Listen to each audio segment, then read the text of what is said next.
Welcome to Chasing Curiosity TV. Subscribe and press the bell icon for more updates. The headlines flashed across Manila, capturing the attention of a nation that has long watched the tides of regional power with both hope and anxiety. Newsrooms buzzed with speculation and social media erupted with questions about what this could mean for the country's future. At the same time in Tokyo, the story dominated front pages and news tickers, signaling a major shift in the delicate balance of power in the South China Sea. The world's eyes turned to the region, sensing that something significant was underway. In a move that few would have predicted a decade ago, Japan, long committed to a pacifist constitution since the end of World War II, is transferring 6 Abukuma-class destroyers to the Philippines. These ships, once the pride of the Japanese Maritime Self-Defense Force, are now set to become the backbone of the Philippine Navy's modernization efforts. This isn't just a military deal, it's a strategic statement, a clear message to friends and rivals alike that the security landscape in Asia is evolving. The handshake between Japanese and Filipino officials marks not only a transfer of hardware, but a deepening of trust and cooperation. For the Philippine Navy, which has often found itself outmatched and underfunded in the face of regional challenges, this could mark the beginning of a new era. The arrival of these destroyers brings not just new capabilities, but a renewed sense of pride and purpose among its sailors. The move comes after months of secret negotiations behind closed doors, reflecting a shared concern over China's growing assertiveness in disputed waters. Diplomats and defense officials worked tirelessly, aware that the stakes were nothing less than the future security of the region. For Japan, this transfer is about more than just supporting an ally. It's about reinforcing a vital link in the Indo-Pacific alliance chain. As regional tensions rise, Tokyo is signaling its willingness to take a more active role in shaping the security environment beyond its own shores. The announcement has already drawn sharp reactions from around the world. Beijing has issued stern warnings against what it calls an escalation, while Washington has welcomed the move as a step toward a more balanced and secure Indo-Pacific. The diplomatic chessboard is in motion, with each player watching the others closely. For ordinary Filipinos, the arrival of these ships is both a symbol of newfound strength and a reminder of the risks that come with great power rivalry. On the streets and in homes, people debate what this means for their country's sovereignty and safety, aware that history is being written in real time. These vessels are more than just hardware, they are powerful symbols of a shifting world order. Their presence in Philippine waters signals a commitment to defend national interests and to stand firm in the face of external pressures. As the sun sets over the West Philippine Sea, the implications of this transfer are just beginning to unfold. The calm surface of the sea belies the undercurrents of change that now ripple through the region. This is more than a simple exchange of ships. It is a strategic realignment with consequences that will echo for years, perhaps decades. Analysts and military planners are already recalculating their strategies, aware that the balance of power is shifting before their eyes. The world is watching closely to see how the Philippines will use this opportunity.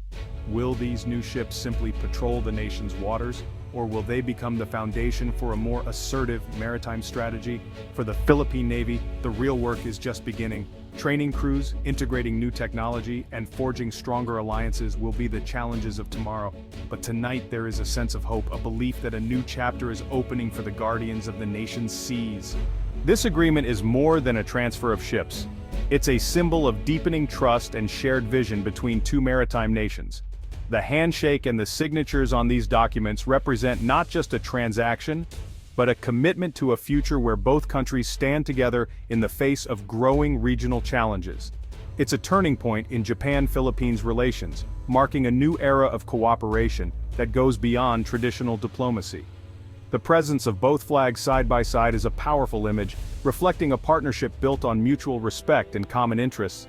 For decades, Japan's post-war constitution limited its military activities, focusing on self-defense and peace. But as the security landscape in Asia shifts, changing threats have pushed Tokyo to take a more active regional role, balancing its pacifist ideals with the need to protect its interests and allies. The deal, a mix of grant aid and low-interest loans, is more than financial assistance, it's a strategic investment. It demonstrates Japan's commitment to a stable, secure, and prosperous Indo-Pacific, where the rule of law and freedom of navigation are respected. By subsidizing the Philippines' maritime defense, Japan is not seeking profit or influence for its own sake. Instead, it's investing in regional security, helping to build the capacity of a key partner, and ensuring that the seas remain open and safe for all. These new ships will help Manila project power and protect its interests in its vast, exclusive economic zone. For Filipino fishermen and coastal communities, this means greater security and the ability to pursue their livelihoods without fear of harassment or encroachment by foreign vessels. Japan's move is about burden sharing, recognizing that security in the region is a collective responsibility. By working together, both nations strengthen their own defenses and contribute to the broader stability of Southeast Asia. For the Philippines, acquiring 6 modern warships is a transformative leap forward. After years of operating outdated and aging vessels, this modernization effort brings new capabilities, improved morale, and a renewed sense of purpose to the Navy. The deal accelerates the country's military modernization, signaling confidence from a major regional power. It's a message to the world that the Philippines is ready to defend its sovereignty and play a more active role in regional affairs. It's also a clear acknowledgement of the Philippines' frontline role in the South China Sea dispute, where tensions over territory and resources continue to simmer. These new ships will help Manila assert its rights and contribute to the collective security of the region. Ultimately, this partnership is about building a resilient, rules-based order in Asia, one where nations cooperate to uphold peace, stability, and the principles that have underpinned decades of prosperity in the region. The Abukuma-class destroyer escort is a deliberate choice, not as advanced as Aegis destroyers, but a major upgrade for the Philippines, robust, reliable, and designed for anti-submarine and anti-surface warfare. Japan is replacing them with newer ships, making the timing ideal for transfer. Rather than scrapping them, Japan turns these vessels into tools of regional influence. Their technology is advanced but manageable for Filipino crews after training. The Abukuma class strikes a balance: effective deterrence, practical operation. By providing destroyer escorts, Japan avoids appearing aggressive, framing the move as defensive. This careful calibration reassures neighbors and manages China's reaction. It's a strategic upgrade, not a provocation. The arrival of the Abukuma-class ships in the Philippines marks a significant milestone for the country's navy. These vessels are recognized as strong and reliable platforms, designed for endurance and versatility. However, it's important to note that they are not being transferred in the exact same configuration as when they served in the Japanese Maritime Self-Defense Force. Some of their most advanced systems will not be included in the handover, meaning the ships arrive as robust hulls with proven capabilities, but not fully equipped to Japanese standards. What the Philippines does receive is the core of these warships: sturdy, battle-tested hulls, powerful engines capable of long-range patrols, and a 76mm Oto Malara naval gun that provides credible surface defense. These features alone represent a significant upgrade for the Philippine fleet, offering improved endurance and firepower compared to many existing vessels. The ships will retain their anti-submarine warfare systems, including sonar and torpedo launchers, which are vital for protecting Philippine waters from underwater threats. However, the most sophisticated Japanese electronics, sensors, and missile fire control systems will be removed before transfer.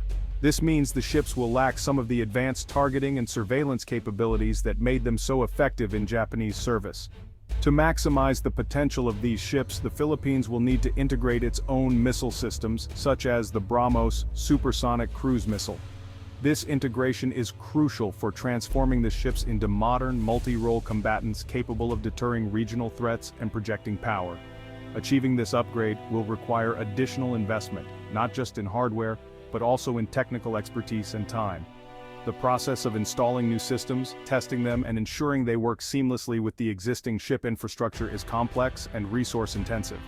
Fortunately, the transfer package includes comprehensive training for Filipino crews. Japanese naval experts will provide both classroom instruction and hands-on experience, ensuring that the new operators are fully prepared to handle and maintain these advanced ships. Perhaps the greatest benefit of this deal is the transfer of knowledge and operational expertise.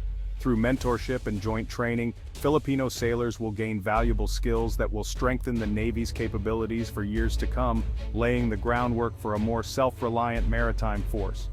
While the ships themselves provide a strong foundation, Manila must continue to invest in advanced systems, such as modern radars, electronic warfare suites, and new weapons to truly make these vessels formidable assets in the region.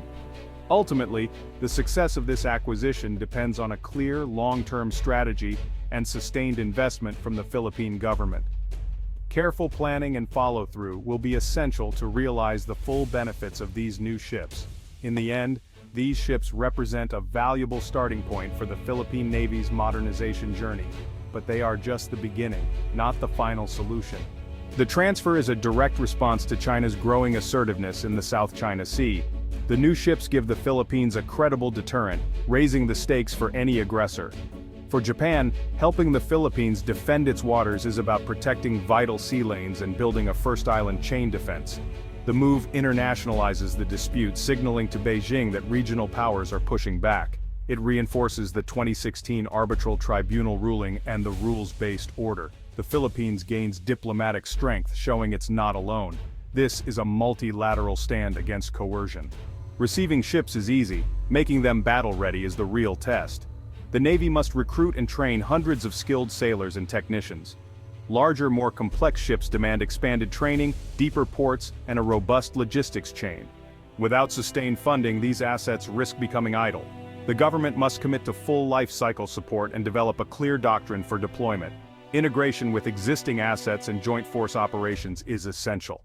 Modernization, upgrading sensors, communications, and missiles must be planned now. The goal, a network defense system for decades to come. This transfer is a monumental opportunity and a risk. Failure to fund, maintain, and crew these ships would be a strategic disaster, eroding trust with allies. Poorly maintained ships could create a false sense of security, leading to dangerous miscalculations. The momentum from this deal is fleeting. Bureaucratic inertia or lack of funding could squander it. The South China Sea's challenges are only growing. The Philippines must seize this chance to transform its navy. Inaction would leave the nation weaker and more vulnerable. The stakes have never been higher. This deal will ripple across the Indo-Pacific, redrawing the strategic chessboard. Southeast Asian nations like Vietnam and Malaysia may seek similar partnerships, shifting the regional balance. The move sets a precedent. Alternatives exist beyond Chinese pressure or US reliance. A stronger Philippines could foster deeper minilateral security cooperation among frontline states. For the US, a capable Philippine Navy means a more resilient alliance and less burden on its own forces. But the move risks fueling an arms race, with China likely to accelerate its own buildup. The region could become more militarized and tense. The action-reaction cycle is underway. As the first warship heads to Manila, the Philippines stands at a crossroads. Is this a lifeline for maritime sovereignty, or a liability the nation can't sustain? The answer lies in Manila's commitment, beyond politics and budgets. Success demands investment in training, maintenance, and upgrades, plus a clear strategic doctrine. The ship's true value depends on the skill and dedication of their crews. A successful integration would reshape Southeast Asia's security landscape and strengthen alliances. It would show that sovereignty can be defended through partnership and resolve. The world is watching. Adversaries are calculating. Will the Philippines seize this moment or let it slip away? The ships are on their way. The real journey is just beginning.